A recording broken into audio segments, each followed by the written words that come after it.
Hey guys, EST here, and I've got a little scenario for you. And yes, we're going to test this in the real world again. So you're in a disaster emergency scenario of really any severity, and you find yourself in need of cooking, and you come across this, scavenging or whatever. 1 gallon of Coleman camp fuel, but it says proprietary formulation for use with all Coleman liquid fuel appliances.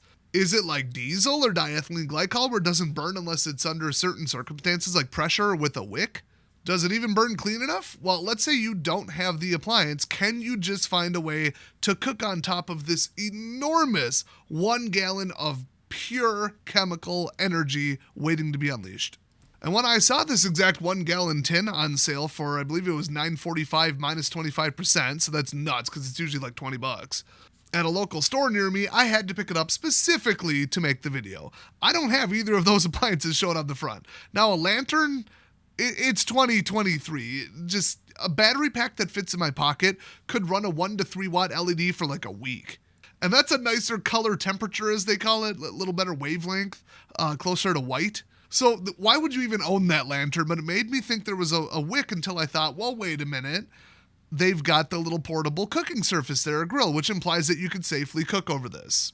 But can you do it without the appliance? That is the question. So I decided to find out. So the theory here is we've got a ceramic pot that can put up with an enormous amount of heat. It's already broken, but hey, we've got a tough as nails anodized aluminum pot, and it's full of water, and I'm just going to see if it'll boil water with just a pool of chemical energy. Now, to heat up my garage, I've burned stainless steel and aluminum tins like this. I did want to see what the fuel was, though, because I've burned alcohol in tins like that, which burns a little cooler in theory. I couldn't figure out if this is hexane, which does not burn very well. Octane is an 8-chain hydrocarbon. Hexane is 6, and that's lighter fluid. You use it to get charcoal grills lit. It's also good at lighting fires. So I thought, let's see if this lights just as a pool, and yes, it does. Now that is absolutely raging. That looks like a fairly freshly lit campfire once it really gets going. And of course it wouldn't be my channel if I didn't almost light my camera on fire when the winds shift to a direction that they have never blown in the last 50 years except for when I'm filming. I guess the earth just started spinning the opposite direction or something, I don't know. So let's get that pot up there and see what happens.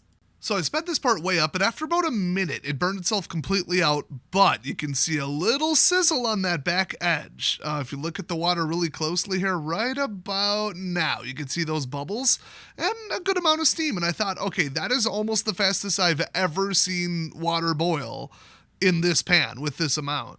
So I thought, okay, we're getting close, but then it ran out of fuel, so I refilled it a little bit bigger. But first, I was so confident in the amount of energy it absorbed that I put some sliced potatoes in there. And I poured quite a bit back in there, enough to hopefully keep it boiling. Now, the problem is, in boiling water, it's only going to reach 212 degrees. So those potatoes would have to cook for, bare minimum 10 minutes. Closer to 15 would be nice. So another minute and a half burn time of that absolute inferno.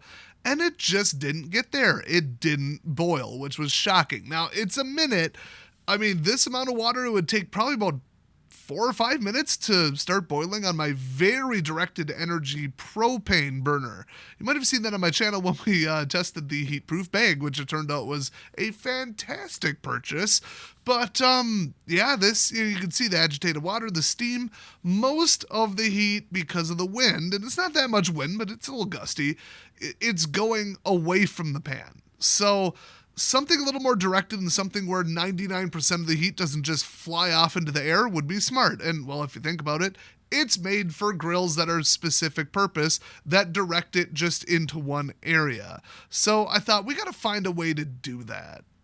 And as you can see, I have an idea. These are either some kind of crazy steel or aluminum or something, but they're those buffet chafers or cooking sternos I've heard, although that's a brand, obviously. They're meant to burn either some kind of gelled methanol, I think, or diethylene glycol. Both of those burn at a lot lower temperatures. But I thought, well, the container ought to be able to stand up. A lot of ceramic mugs and a lot of buffet inserts, which are even thicker than that pan, but a little bit smaller. That would work, but who would have those? So, maybe a paint can. Otherwise, who doesn't have 4 roughly equal sized ceramic mugs sitting around? That was my theory, to direct it a little bit more. So I got a real clever arrangement here. The flames are still kind of all over the place in the wind, and I sped this up 10x because I believe 20 minutes these were out here. Spoiler alert, the water never boiled. But we've got a bigger issue. Look at that charring. And it's not even like charring, it's just burning residue on everything. The pan outside was completely trashed. Everything was jet black. This must be... I still didn't look up what it is, because where's the fun in that? It's got to be like hexane mixed with kerosene or something. And just look at that. It's terrible. Who in the right mind would cook over this? And the problem is I'm thinking, well, yeah, it's kind of floating away. We got a breeze. We got all that. It's kind of bubbling. Okay, maybe we're at like 190 degrees or something. I don't know. Maybe it'll cook the potatoes. Maybe it'll sanitize the water. Maybe. But the amount of just unburned fuel, unclean carbon residue garbage going into the water, it's a bit more than you think. I don't understand how you would cook over this. I just don't see this burning clean under any circumstance, even in the proper appliance. Now, maybe I'm missing something because, for these videos, I don't know the result ahead of time and I don't do very much research or any. I still, to this day, okay, fine, I'll look it up to save you some time. Okay, liquid petroleum fuel, 100% light hydrotreated distillate. That's a bit of a blanket term. It's distilled hydrocarbons, and so is everything. But it's composed of silohexane, which is, hexane, nonane, which is a 9-chain hydrocarbon a little bit thicker than octane. Nobody wants to buy it or use it for anything because it's not very useful, and it burns about as clean as a candle. Then they put octane in it because why not? Heptane, sure, because nobody else wants it, and then pentane, which is the thinnest thing in there. That actually, no joke, was my guess.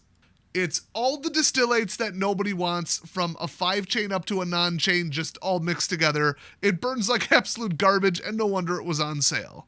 The thinner and lighter and smaller the molecule, the faster and usually the cooler temperature it burns at, but the cleaner it burns. So to put octane and nonane in there, yeah, I'm shocked the pan and everything around it looked like carbon deposits as if I tried to burn octane.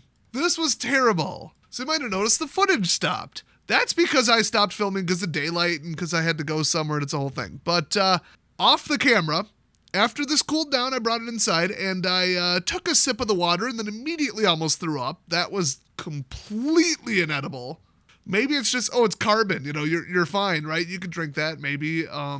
But my tongue said no, my brain said no, and my stomach said no, so that's a no. Also, I took a bite out of those potatoes, and even after being at such a singeing temperature for so long, we're talking 15, 20 minutes, still maybe half cooked. They were crunchy and probably still raw enough to give you a stomachache. So this was a 100% failure. Mixing together this absolute garbage that's left over from making gasoline, to be honest, it's pretty much what it is, and then packaging it as something you can cook over. They should be ashamed of themselves.